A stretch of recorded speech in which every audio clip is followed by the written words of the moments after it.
In 1997, you could come to this spot right here to see families of orangutans that used to live in the trees, but they're not here anymore. They've left.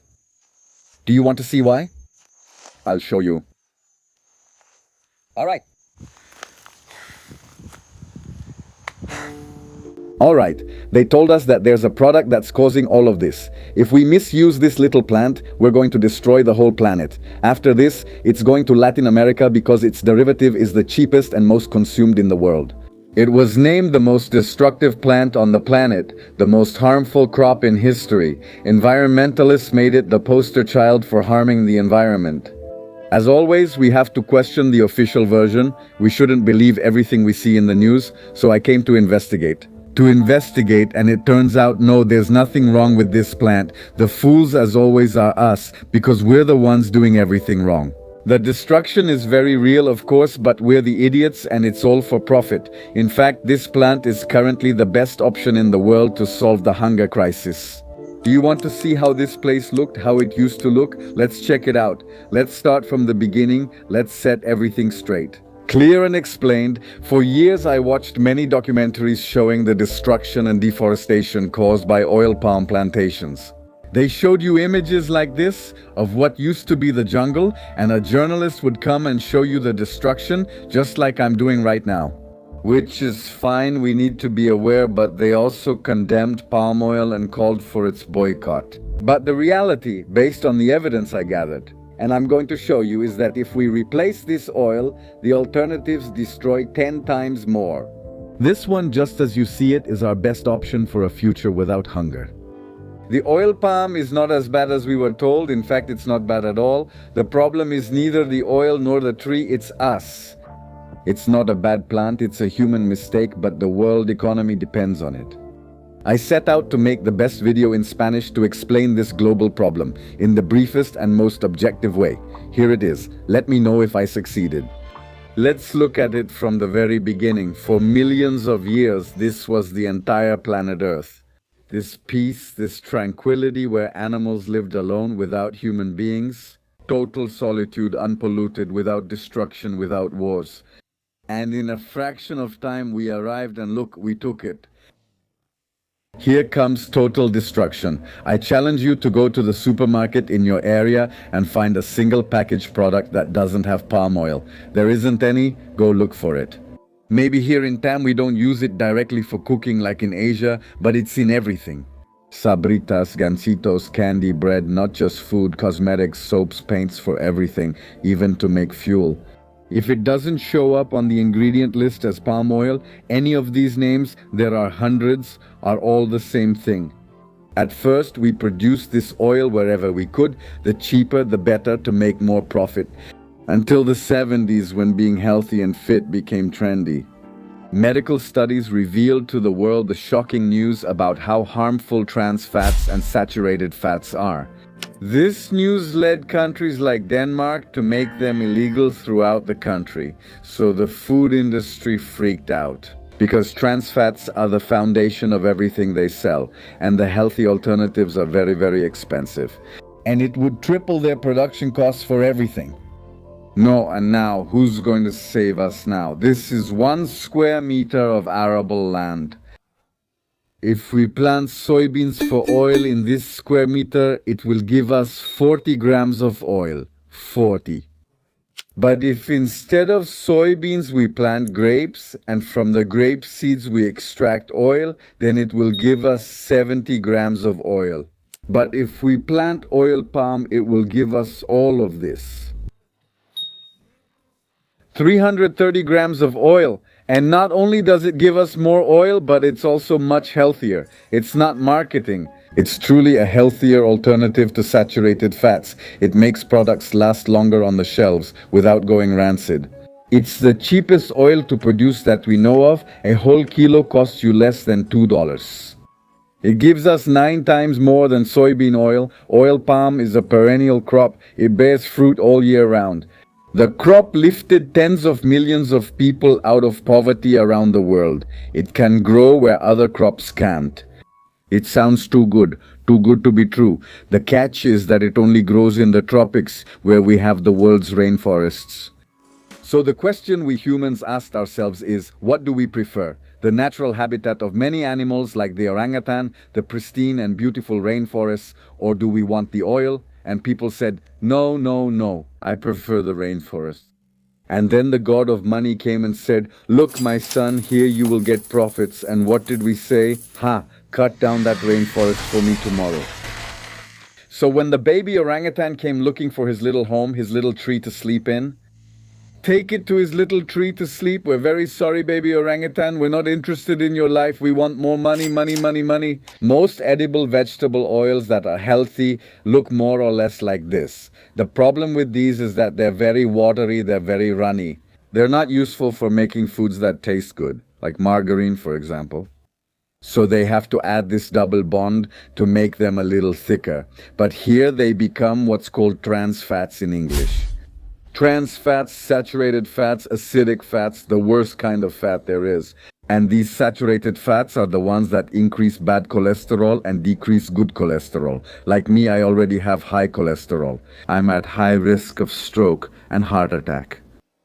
That's where the magic of palm oil comes in, like the hermit's seeds. Square meter for square meter, palm oil is our best option in terms of space, pollution, production cost, and health. But as always, like coming out of the Hall of Justice, the team of super idiots arrived. That's us.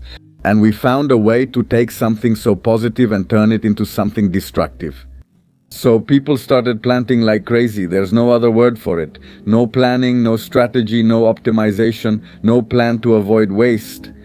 So instead of replacing existing crops and maximizing production, people started burning and clearing vast areas of jungle, with very high ecological and conservation value, causing smoke in the air for weeks in Asia, Africa, and Latin America, causing erosion and water pollution in the natural habitat of many endangered species like the tiger, the rhinoceros, the elephant, and our closest relative, the orangutan.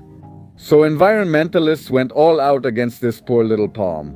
So now, you know, if you want to be disappointed in humanity, if you want to lose your faith in mankind, if you want to feel down about where the planet's headed, come walk here. Now that I've seen it, you have to see it too. I won't carry this pain alone. I have to share it with you. Together we all bear it, like when your friend is getting beaten up and you don't know how to fight, but you still move closer.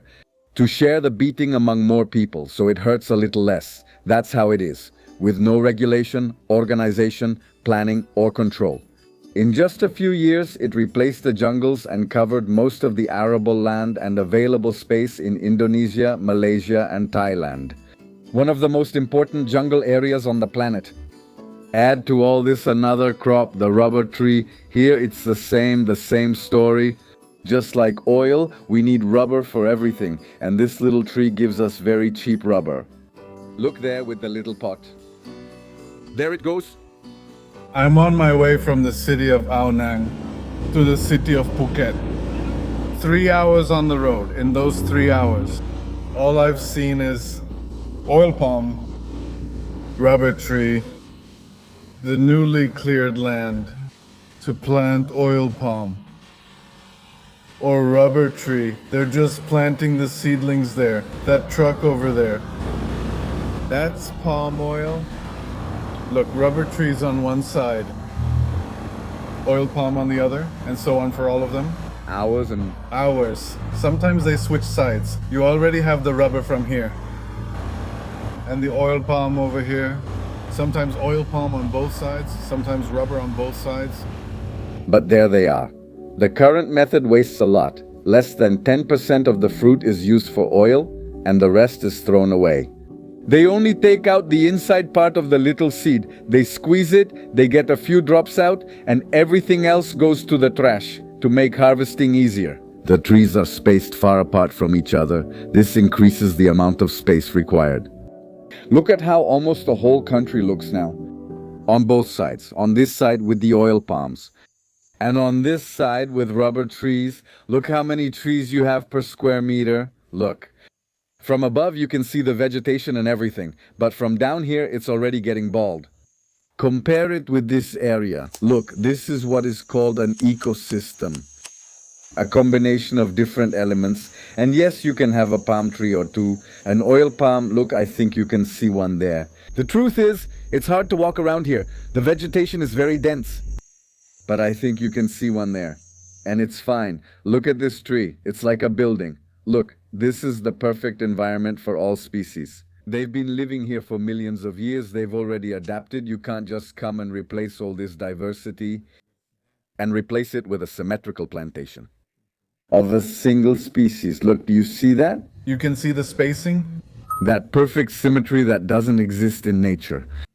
To grow this famous rubber, and the truth is that we need it, I use it.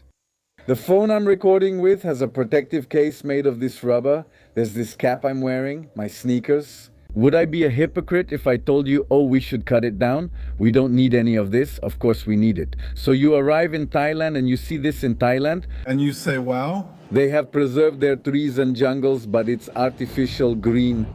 Well, we've already seen that the destruction is undeniable. We've also seen that the benefits are necessary, and they're also undeniable. So, what do we do? What do we do? Look, there's the jungle, that's where it starts, and here it ends, and a new neighborhood begins. What do we do if we're doing everything the brute force way? Like I said, so what's the smart way? The first is to make it as dense as possible. The first step is to mix with this type of palm, which is a dwarf variety. It gives you the same amount of fruit, but it doesn't grow more than 1.5 meters, so it's much easier to harvest the fruit. You plant the big palm trees as always, and in between the rows, in the empty space, we plant these little ones. Would this double or triple the density? And speaking of density, if drones and other more sophisticated machines are used for harvesting instead of people with ladders and machetes, you can double or even quadruple the density without cutting down more jungle. Then, with distillation techniques, instead of squeezing the little seed and extracting the oil, it's taken out through distillation. And that way we can extract oil from the whole fruit, not just 10% like we do now. By doing this, we can extract 25 times more oil from the same land we already have right now, meaning the same oil palm plantations that exist today. But they give us 25 to 30 times more. This should have been done from the beginning, but we didn't do it. We took the lazy, easier, and faster way. And this is because you remember what I've told you in these videos. Who is the real Almighty God that rules this world? Money? Do you want evidence? Here is your evidence. Tell any religion to pray for the jungles of Thailand, nothing stops it. No God can beat money. And it's not just here, the edge is as far as your eyes can see.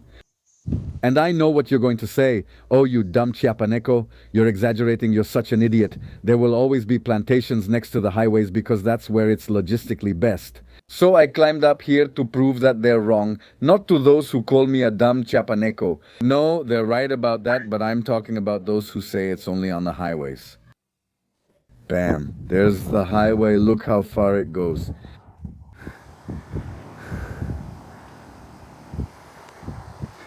As far as your eyes can see, you see oil palm trees or rubber trees, and not all the deforestation is from these plantations.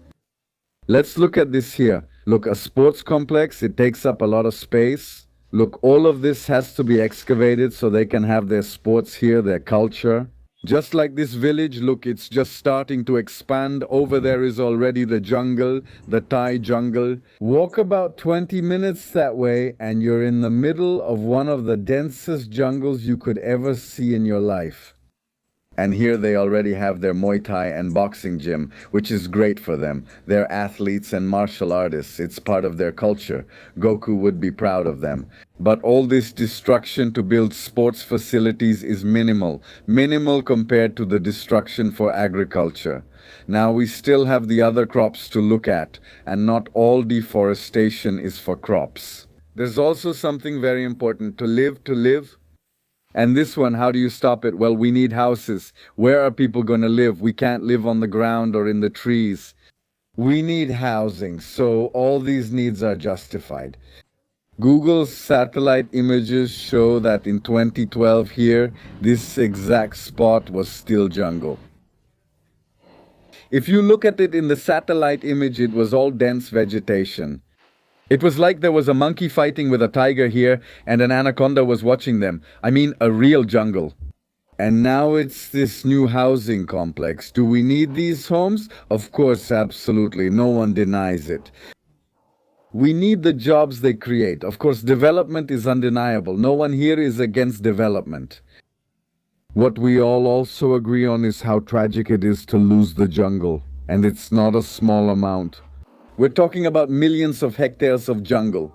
And we keep losing hundreds of square kilometers of jungle every day. And we keep having more children who need to eat. And we keep producing food. And we keep growing that food. And the solution is for all of us to be informed based on evidence and truth, respecting freedom of the press. That no one is censored for publishing the truth, but at the same time, no one publishes fake news. If we are all informed with the truth, we will come up with something to improve and solve our housing crisis, our food crisis, our electricity crisis, everything. Hundreds of crises. Remember 2 key points. Freedom of the press and truthfulness, no ridiculous and silly conspiracy theories, just honesty in reporting. That's my report. See you next time.